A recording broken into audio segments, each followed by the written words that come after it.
अप्रैल 2025 दिल्ली संसद भवन, एक कमरा, लोकसभा स्पीकर का चैम्बर। उस कमरे के अंदर कुछ ऐसा हुआ जो आज तक कभी नहीं हुआ था। गालियां, धमकियां और वो भी सबके सामने। ये कोई फिल्म नहीं है दोस्तों, ये रियल है। ये हमारी संसद की सच्चाई है। अब इस पूरे मामले को सबसे पहले उठाया किसने? किरेन रिजिजू ने, केंद्रीय संसदीय कार्य मंत्री। उन्होंने एक वीडियो जारी किया और उस वीडियो में 3 बड़े धमाके थे। पहला धमाका, कांग्रेस के सांसद स्पीकर चैम्बर में घुसे बिना बुलाए, बिना अनुमति। दूसरा धमाका, उस कमरे में मौजूद थी प्रियंका गांधी वाड्रा। और तीसरा धमाका, स्पीकर ओम बिरला को गंदी गंदी गालियां। ये शब्द गंदी गंदी रिजिजू ने खुद बोले हैं, हम नहीं बोल रहे। अब यहाँ से कहानी में पहला ट्विस्ट आता है। जिस कमरे में गालियां गूंज रही थी उसी कमरे में प्रियंका गांधी खड़ी थी, लेकिन उन्होंने कुछ नहीं बोला, न रोका न टोका, सिर्फ देखती रही। अब आप ही बताइए, अगर आप उस कमरे में होते, आपके सामने किसी बुजुर्ग का अपमान हो रहा होता, तो क्या आप यूं चुप रहते? हाँ या ना कमेंट में जरूर बताएं। ये सवाल प्रियंका गांधी से किसी ने नहीं पूछा, लेकिन हम पूछना चाहते हैं। अब दूसरा ट्विस्ट, रिजिजू ने वीडियो रिलीज किया और बवाल हो गया। संसद में हंगामा, सदन की कार्यवाही ठप। अब कांग्रेस बोली वीडियो एडिटेड है, संदर्भ तोड़ा गया है, झूठा आरोप है। लेकिन जब वीडियो मौजूद है, सीसीटीवी गवाह है, तो फिर इतना बचाव क्यों?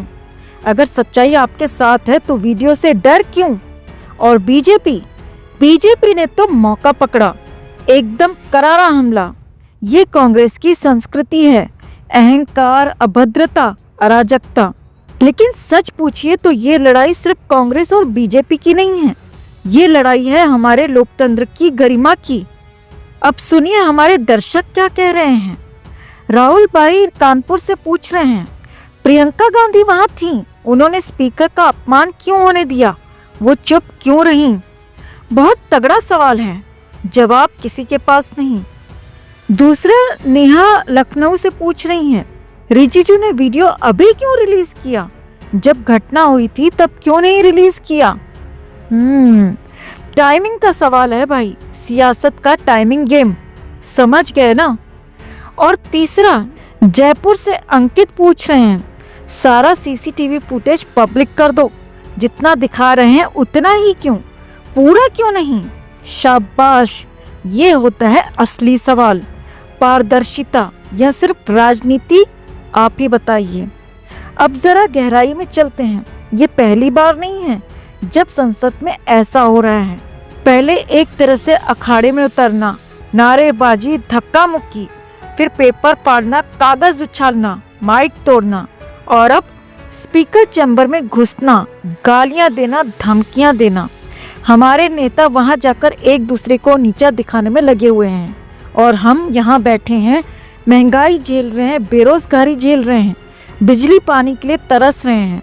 हमारे बच्चों का भविष्य, हमारे सपने, हमारी ज़रूरतें कहीं खो सी गई हैं। ये संसद हमारे सपनों की संसद नहीं रही, ये तो सियासी अखाड़ा बन गई है। दोस्तों, आज हम आपसे सिर्फ एक सवाल पूछ रहे हैं, बस एक, और जवाब सिर्फ एक शब्द में आप दे सकते हैं। क्या इस पूरे विवाद के बाद हमारे नेता अब संसद में शालीनता से पेश आएंगे? आपको क्या लगता है? कमेंट में हाँ या ना लिखकर अपना जवाब ज़रूर रखें और वीडियो को लाइक और शेयर कर अपना प्यार और सपोर्ट भी ज़रूर दिखाएं। दोस्तों, इस बॉलीवुड में ऐसी अनेक मौतें हुई हैं जो आज तक संदिग्ध हैं, यानी उन मौतों से आज तक पर्दा नहीं उठ पाया है। दिव्या भारती, जिया खान, सुशांत सिंह राजपूत, श्रीदेवी, इनके अलावा और भी बहुत सारी ऐसी मौतें हुई हैं जो अब तक संदिग्ध हैं या जिनका जो असली कारण था वो आज तक सामने नहीं आ पाया है। बॉलीवुड एक ऐसी माया नगरी बन चुका है जहां आए दिन कोई न कोई हत्या होती रहती है या उसे सुसाइड का नाम दे दिया जाता है, लेकिन उनकी वजह कभी सामने नहीं आ पाती। आज की इस वीडियो में हम बात करेंगे एक ऐसी संदिग्ध मौत के बारे में। ये मौत हुई थी श्रीदेवी की। श्रीदेवी की मौत हुई थी 24 फरवरी 2018 को। श्रीदेवी की मौत हुई थी 24 फरवरी 2018 को दुबई के एक होटल में। लेकिन श्रीदेवी उससे 3 दिन पहले से ही दुबई में रुकी हुई थी। दरअसल श्रीदेवी, बोनी कपूर और उनकी छोटी बेटी तीनों एक साथ दुबई गए हुए थे। दुबई में श्रीदेवी के भांजे मोहित मारवा की शादी थी। 21 फरवरी की रात श्रीदेवी और बोनी कपूर ने शादी अटेंड की।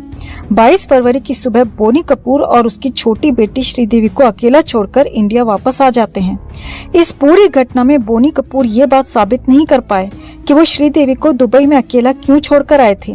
ऐसा क्या काम था कि श्रीदेवी को दुबई में अकेला रहना पड़ा, जबकि श्रीदेवी के बारे में कहा जाता है कि उन्हें अकेला रहना पसंद नहीं था। इसके बाद वो 23 और 24 फरवरी को दुबई के होटल के कमरे में अकेली रहती हैं। कहा जाता है कि इन 2 दिनों में श्रीदेवी कमरे से एक बार भी बाहर नहीं आ पाई।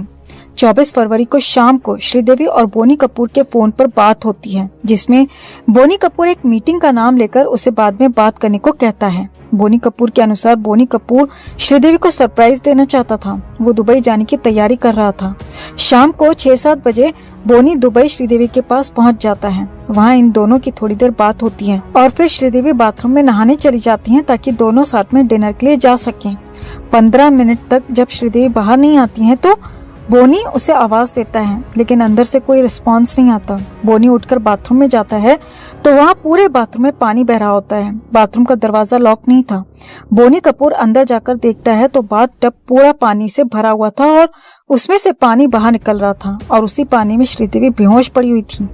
बाथ टब के अंदर श्रीदेवी को ऐसी हालत में देखकर बोनी कपूर न तो पुलिस को फोन करता है और न ही होटल के स्टाफ को। बोनी फोन करता है अपने एक दोस्त को जो दुबई में ही रहता था। उसके आधे घंटे बाद होटल स्टाफ को बुलाया जाता है, जो श्रीदेवी को पानी से बाहर निकालते हैं। उसके बाद पुलिस भी आ जाती है।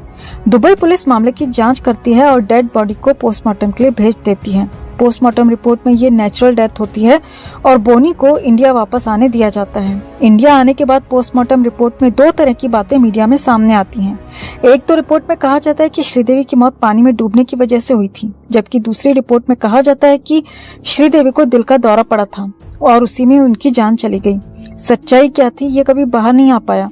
बोनी कपूर की इस थ्योरी में कई सारे पेंच थे। कुछ मीडिया रिपोर्ट्स के आधार पर यह भी कहा जाता है कि श्रीदेवी ने ड्रग का ओवरडोज ले रखा था और उसी नशे में वो बाथटब में डूब गई, लेकिन पोस्टमार्टम में ड्रग का कहीं कोई नाम नहीं था। श्रीदेवी की मौत से कई सवाल खड़े होते हैं। श्रीदेवी शादी के बाद अकेली दुबई क्यों रुकी? वो 2 दिन तक रुकी रही और वो भी बंद कमरे में। अगर उन्हें दुबई में कोई काम था तो वो 2 दिन तक कमरे में बंद क्यों रहीं? बाहर क्यों नहीं निकली? श्रीदेवी को ड्रग का ओवरडोज किसने दिया?